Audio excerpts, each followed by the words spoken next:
Hello and welcome to the Litany of Catholic Martyrs for August 15th. As always, please pray for the families of those who were martyred on Easter Sunday in Sri Lanka.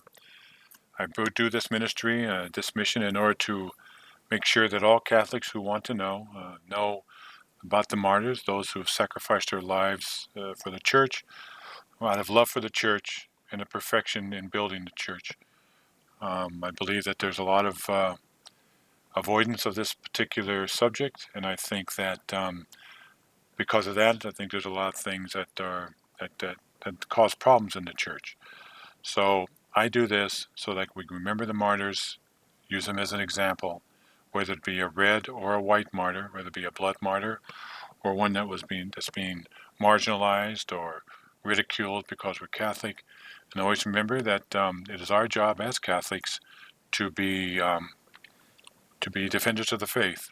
And that is also being a martyr when confronted with someone who doesn't believe and maligns you or says evil about you. Satan does not want us to talk about the martyrs because he knows that the blood of the martyrs is the seed of the Church. And all that being said, so every day, each and every day, I talk about the martyrs, and I have a list that I read from that is from an old document from 1914. So all that being said, these are the men, women, and children who we honor today as martyrs who love the Church more than themselves. Of course, today is the 15th of August, so it is the Assumption of our Most Holy Virgin Mary, Mother of God. At Rome, on the Appian Way, Saint Tharcisius was an acolyte. The pagans accosted him as he was carrying the Blessed Sacrament of Christ's body and began to inquire as to what it was. But he judged it an unworthy thing to cast pearls before swine. They therefore beat him with sticks and stones until he died.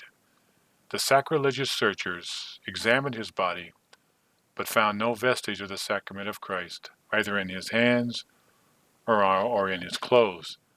The Christians, the Catholics, took up the body of the martyr and buried it reverently in the cemetery of Callistus.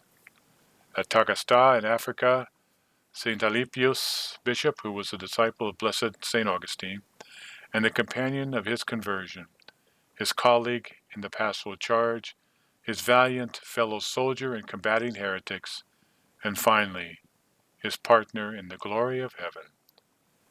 At Soissons in France, St. Arnulf, bishop and confessor.